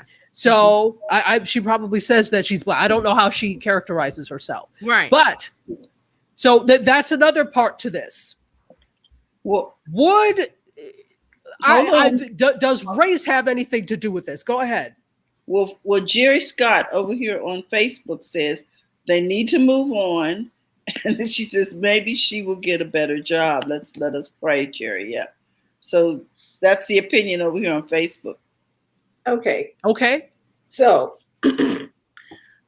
what is the scripture about he who is without sin throw the rock? Cast How the about first the one stone. take the beam out your own eye? How about that one? Okay, because at some point you're gonna have done something stupid and you're gonna want somebody to forgive you. Right. And so at some point forgiveness has got to come into play, because if you do that, we don't know what influenced her or whatever, and people say stupid dumb stuff all the time. So you said it, you apologized, and at some point you're paying for that, for the dumb statement. Now you need to, she's trying to move on, but the other people are not letting her move on. At what? Okay. We all got something we need to be forgiven for. I guess that's what I'm saying. Because and I looked at some of her old tweets that they brought up on the route. One of them, she was up. This was obviously she's in college or whatever, and she's upset because the TA, the teacher's assistant, gave her a 2 out of 10 on her chem problem, and she said, "Oh, you crossed out my work and don't explain what I did wrong. Thanks a lot, stupid TA. You're great." So some of these are coming from, and I'm not excusing it, but she's in a youthful mindset. She's in college. She's trying to do her work, and she's upset because this TA graded her work. So again, not thinking, going to Twitter, typing my thoughts. And this was 2011, I believe it was. Yeah. 2011. Not excusing. She apologized for all of that. All of the things she said. I need to, because I was trying to pinpoint where the racism, what specifically. She used the word Asian and she did use it. Okay. She said Asian TA, stupid Asian TA, which that's the problem. Now that was unnecessary. That was unnecessary. So unnecessary. Completely unnecessary. Right. Now I know, as a professor, I know students, right? First of all, they know not to play with me, and I love my students, but they know not to play with me. But this is what they do. You go on any of these forums, right? My professor, first of all, a lot of them are entitled. And she's of that age group where they would have felt entitled, where I'm like, sit down. You didn't do what you're supposed to do. So there's a huge amount of entitlement amongst some of these college students, and I blame these institutions because you've turned them into customers instead of students. You're not when you're a customer, you can demand stuff. That's exactly what she did. That's exactly how they act. Yes. And I don't, you know what? I don't buy the point of I was young. So you still know right from wrong, unless you were raised by wolves. You know right from wrong. There was no damn reason. Ugly is ugly. That's the way you feel. The question is, follow her. This should follow her to every job, like 10 years later. Well, if she's not, because it's public. Yes, it's posted. It will live. It's going to follow her to every job. I know it will, but should it keep her from getting a job forever? If she hasn't done anything to show that she is not remorseful for it, if she is not an accomplice, but I don't care about your damn apology. Okay. I don't care about your damn apology. So let's look at this from the fact of if she was white, would we be so quick to say forgive her? Probably the hell not. She wouldn't be fired. She wouldn't have been fired. No. Now in this cancel culture, she probably would have been, or they probably would have been some hard, but she probably would have been. My thing is, yes, it should follow her. If you haven't done anything to show I am really remorseful, I need to change my mindset. That was a problem with me. How can I help, and what can I do to help you, Asian community, to help me alleviate these? If she's not doing that, then you're still as guilty. You can apologize until Jesus comes home. It is not going to do any good if you are not. It's the action. I don't give a damn about your words, and that's a personal thought from me. So, but my thing is, if you need to do some damage control and do some introspection. I know you've apologized twice. I don't care about your apology. Go do something for the Asian community. You're a journalist. Are you out there aligned with the Asian community saying what's happening now with this? Just like maybe you would have been during Black Lives Matter, etc. That's what you have to do. Round table or something. Yeah. Something to give them a voice. Something. But see, this all goes back to, grandma and no home training. People get a grip. And then the home training now needs to be where we teach people, don't just say everything you feel online. It's the same home training. Keep your hands away from the keys. Yes. Because it's going to come back. People are saying stuff. I'm like, it's living online. Lord, you sure you want to say that? Tribus says this all the time. How long have we been talking about before you press enter? I mean, this is not. But this goes back to think before you speak, even before all of these things. This is back in the day. Think before you speak. If you don't have something nice to say, don't say anything. Shut up. Can you wait for 10 minutes? Just 10 before you put anything out there. But no, because of the instant gratification of having your voice out there, and I get it, for a long time, we had no voice and nobody wanted to hear what you have to say. Enter Twitter, enter all of these other things where you could say what you like, but the problem is you can also say what you like. I don't give a damn that somebody gave you a 10 out of 12. Maybe that's what the hell you deserve, but you think that you're so bright and intelligent and you can teach the class, and you are questioning now somebody. And I'm not saying don't question your professors. Absolutely. You're paying for it. But don't question when you don't know. And if you had a problem, they didn't write it down, go ask them instead of putting it on Twitter. So I hope I'm sure she has evolved since then, but we have to start teaching the young people, you don't always have to talk. Sometimes you can just be. Just shut it up and sit and listen. And get somewhere. Yes, sit down. Sit down. Or sat down, as they say in the South. Get somewhere and sat down. Mm-hmm. Nonsense. Mm-hmm. So I'm sorry for her that she's been let go. I think the right thing for her to do is to step down, because there's also a larger conversation of if she was another ethnicity, would this be is it coddling to keep her right? Does she not have to be accountable because she's Black? And absolutely she does have to be accountable because she's Black. So find someplace else, start to do the work in terms of questioning what you believe and whether or not you did enough beyond an apology, which I've not seen any funding or anything that you're doing. So I don't believe you've done enough. Does my opinion matter in your eyes? Probably not. But there are probably more people who think like me than you think, Miss McCammond. The reason why I think this is important and your opinion on this is important, your take on this is important, is because there are people coming behind her. You know what I'm saying? This is an example. People need to know that you cannot profit after you've had these kind of comments. Somewhere you're going to have to stop and pay, even in your childhood, and maybe this will help us to press the point with young people. Before you press enter or before you let things cross your lips, remember there's a future ahead of you. Yes. I hear that. Absolutely. Absolutely. So that's what I wanted to talk about with that. I don't know if anybody else has any commentary on that. Anybody else want to rant today? Yeah, I'm sorry. I didn't mean to rant. I just meant to. Me. Oh. So continue on. What else we got going on?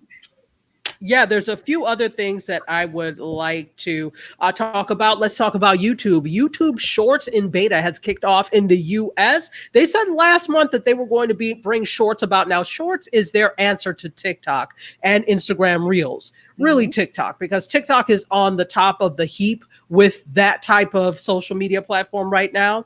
But it's coming to US beta in the coming weeks. They said back then, and now those weeks have arrived. What it does is allows for creators to record, edit, and share short form video content that's 60 seconds or less in length. Optionally, you can put popular music with it. So for now, Shorts doesn't have ads, which is a good thing, or other monetization features for creators, but they're going to begin experimenting with these things later this year, according to Todd Sherman, who is the product lead for YouTube Shorts. So, and what I did not see is I'm guessing it's the same. I don't know, Terry, do you have any information as to the amount of subscribers you need to have this Shorts thing activated? I didn't see that. I think Eileen said when we talking about it a few weeks ago, Eileen mentioned something. I'm trying to remember what. Yeah, I know there's probably some catch, because you can't do anything on YouTube but B unless you have a certain amount of subscribers. She said all you have to do is you put the hashtag short. Well, first of all, it's the special camera in the mobile app, and then you have to use the hashtag short. Right. And YouTube will look and see if they want to include it in the short shelf. In the Shorts. Okay. I think so, well, it's here. Go ahead and start creating. My thing is just create and see what sticks, like the spaghetti on Mark Zuckerberg's wall, and see what happens. Because if you have these tools, you might as well use them. They can be invaluable, and maybe it will take off for you. And YouTube is the second largest search engine, folks. Yep. Excuse me. Google is number one, and Google owns YouTube. So YouTube is the second largest search engine. So whatever you can do with YouTube, I'm like, try and do it, because that gives you exposure. Uphill battle to get discovered, but if you are diligent, it can work. So that is happening on that front. Let's keep going. I have a few more other stuffs that I want to do good. Okay, in the world of reprises or revival, that's the word. Okay. So I'll tell something really quickly. I come from a musical theater background, and in the musical theater there are always these reprises of like the main number. Well, there'll be like a little thing, and so I always, whenever I see revival, I think of the Company Way reprise. I was in a musical in high school called How to Succeed in Business Without Really Trying. And so it's like, okay, Company Way reprise. The front way is the company way. Executive policy is by us, okay? How do you do anything? But there's one thing clear. Whoever the company fires, I will still be here. And that was what we sang whenever it was Company Way reprise. So that is what I think of whenever I hear revival. In my head, I start singing Company Way reprise. This has been happening over and over and over. They are doing iCarly. Those of you who have kids, do you remember iCarly? Mm-hmm. Okay, so yeah. So this is going to be on Paramount Plus. Now, this is interesting because we're seeing all these things going over to the pluses. The revival of Saved by the Bell is on Peacock, right? So we see all these new streamers that are picking up a lot of these revivals. So iCarly has actually started production in LA, and they're eyeing a summer premiere on Paramount Plus. Original cast is returning: Jerry Traynor, Miranda Cosgrove, and Nathan Kress. And they're going to be, and also single parents and Florida Girls actress Lacey Mosley and Jaden Triplett. So 13-episode new season picks up a decade after the final iCarly series. With all these revivals, I'm always wondering, I'm like, I hope you have something else in the can, because I don't know how long this is going to last. If we look at the trajectory of some of these other reboots or these reboots and revivals, they haven't lasted very long past. And then that could also be just what we're doing in television now, where 3 seasons, that's enough time to move on. Shows are very short-lived. So the 10-year epic show, besides The Simpsons, they're not going anywhere like Bob's Burgers. But other than that, it tends to be very short in terms of series lifetime. So not like Lifetime the thing, but a lifetime of a series. So Right. that's what's happening. iCarly is coming back. Those of you who have kids that watched iCarly, that was about 10 years ago. You will they may be happy. That's why I said it. I don't really care because I didn't watch it, but there are a lot of people that were huge iCarly fans. Okay. Paramount. Sorry, go ahead. No, I was thinking Full House and stuff like that. Is this that kind of stuff? Yeah, like Fuller House. Mm-hmm. Fuller House was on Netflix. Yeah. Right. So, I'm like, I would not be surprised if we see this happening. What happens is, to me, there is a shortage of people in the industry wanting to take chances on fresh new ideas and fresh new people. So they said, this worked in the 90s. Let's just bring it back in 2050 and see if it sticks. So don't be surprised. Go ahead. Now we're going to see a reboot of Blossom, or what the heck's going on in America? What's going on? Yeah, there's a reboot of Blossom. Oh my gosh, there's a reboot of I can't even go through all of the reboots and revivals. I have a question for you, though, because I know that this is your field. Has not the demographic changed from 10 years ago? What they're trying to do is look at everybody's leaning into this pandemic and people consuming more content. Everybody's also leaning into nostalgia because during times like this, people like to think about what was. Time when they were happy. Gotcha. When they were happy, when there was no illness, right? And the IP is already established, and all they have to do is reactivate the core group who loved it and then add on new people. So instead of them starting fresh with a new show, new characters, new everything, because people invest in a show, they really do. And once they get into something like you said, iCarly, so they're going to reactivate that IP. IP is intellectual property, and they don't have to start from scratch. They've already got something. They just have it's like an old dormant email list. You just reactivate it. Yep. Dust it off. Yeah, dust it off, and who's going to watch it will watch, and if those don't want to, then okay. In the words of Aaliyah, dust yourself off and try again. That's what they're doing. That's it. So, yeah.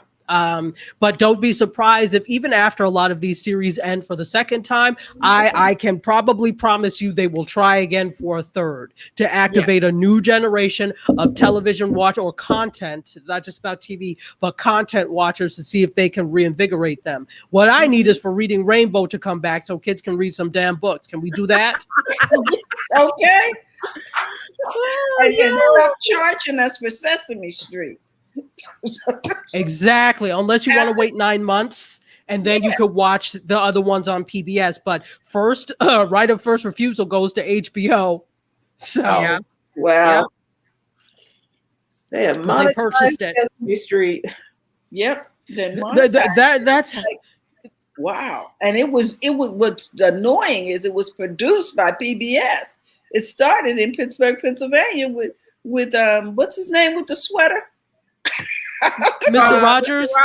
Mr. Rogers, and then Sesame Street, all of that, WQED, Channel 13. Now you want to come back and make me pay? Didn't I pay with my taxes, my donations?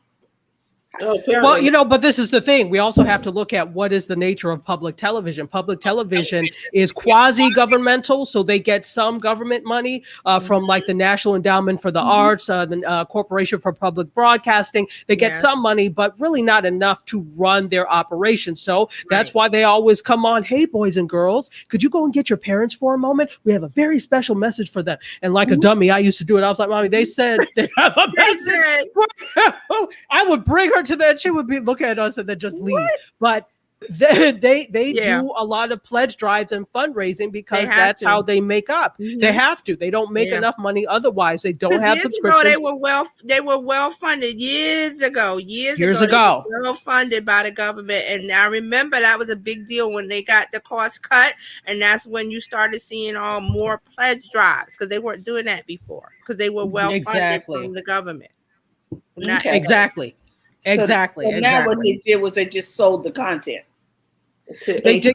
So they exactly. So they own the rights to Sesame Street, basically. So Yeah. and there was, you remember the whole Wahala, the whole hubbub when they were going to get rid of Gordon, Luis, and Bob.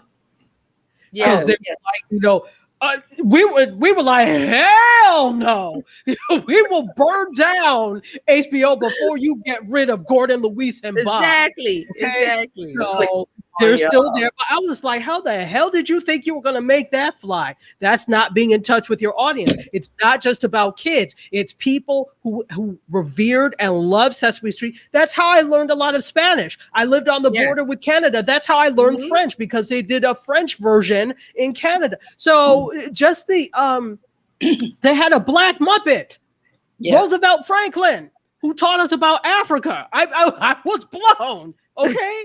So you can't deny the cultural influence that Sesame Street has, and just simply because you're throwing money at it now, you cannot divorce that from people's minds. The cultural impact. Yeah, you cannot separate the IP from people. Like I said earlier, people get invested, even if as children, you get invested.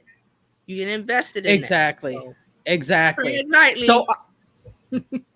I'm sorry. I'm going to give one more story because I know we're at time. Streaming video subscriptions have topped 1 billion for the first time, ladies and gentlemen. Cable is still the biggest video pay market. It's still, so there are a lot of cord cutters, and streaming is big. Cable still has a slight edge.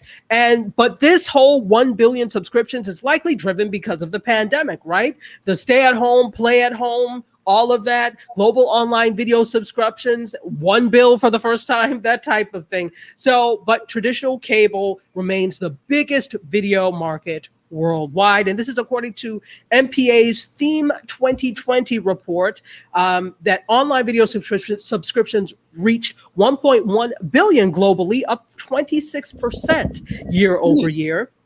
Global revenue was $68.8 billion, up 23% over 2019. So here in the US, there were 308.6 million online video subscriptions. That's up 32% from 2019. And the market for home and mobile subscriptions was up 21% to 30 billion.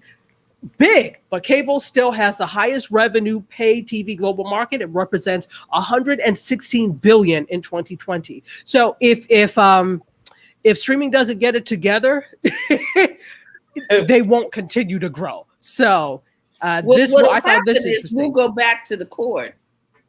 Right, exactly. Look, there people are starting to tape those cords that they cut back up, starting to twist those copper wires together and use some electrical tape, because and cable's waiting in the wings just like this. They're coming. They'll be back. And when they left, they were like, "Don't worry. You'll be back. You'll be back."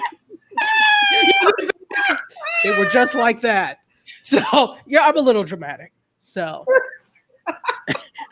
so in any case, that's what's happening in the world of media, and I am done. I am complete, as we say on Clubhouse. Okay. Thank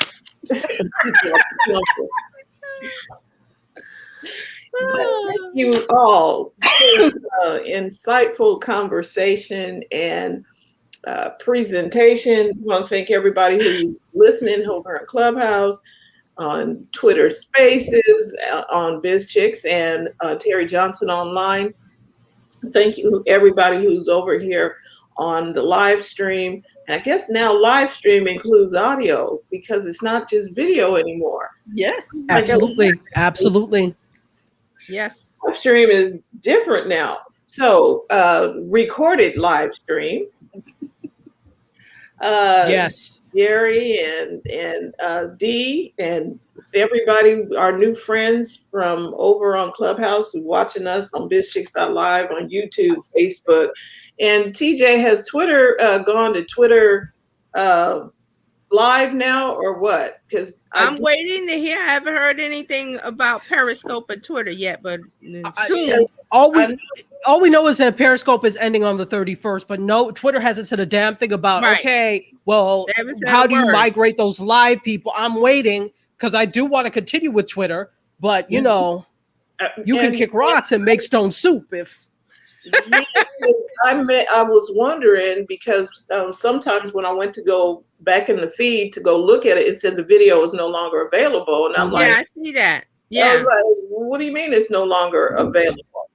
It's still there. I don't know why it doesn't show up at Twitter. I know what you're talking about, but Right. they have Twitter hasn't said one mumbling word yet. Not and a damn thing. Waiting. I think it'd be a bad move if they don't keep it Twitter live. I'm just saying because y'all had Vine. I'm sorry, but didn't they get rid of Vine? Didn't they get rid of Vine? And they had a great thing with Vine. Yes. Yes. They had TikTok before Talk was ticked. Yeah. That's right. They did, and they messed that up. I'm like, and then they tried to get it back. Too late. So anyway, we'll be back on Monday with Coffee and Conversations, Coffee, Tea, Thoughts and Conversations. It's shortened over there on Clubhouse. So please stay tuned. If you want to join Biz Chicks, text BIZ to 33777. You'll get a handy dandy standard operating procedures for success. That's a PDF that we are giving away. I need to go back in and see if I need to update that a little bit. TJ will be on with us Tuesday, talking all things social media, digital marketing, helping us keep our sanity and keeping ourselves going.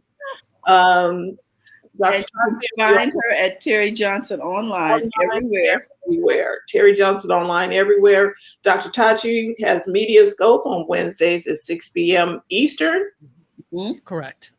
And so you can catch her there. And she's also on LinkedIn. Probably the only out of all of us. She's the LinkedIn person. We haven't. Anyway, it's don't lust after it. Is okay. It's all right. We love you. And we need you over there. Okay. Yeah. And we've got. It's my understanding they got video over there now too. Yeah, that's Dr. Tachi has a show over there. So we need you over there. Okay. So yeah, LinkedIn, them people holding down the space. Okay. Then we've got a Thursday or Wednesdays also on Biz Chicks. If we want to learn about your money and bringing in profits, we got Profits in Daily with Coach Karen. Thursday is Happy Healthy Habits with Robin Shimizu. And then Friday, we're back here talking tech with Tech Life Weekly. So thank you, everybody, for live replays, Twitter Spaces, Clubhouse, and anywhere and every space in between. We will be back next week. So make it a great weekend. Go out and have some fun. And Terry? Remember to go to the front of your own line. Have a great day, guys. Ready. Bye-bye.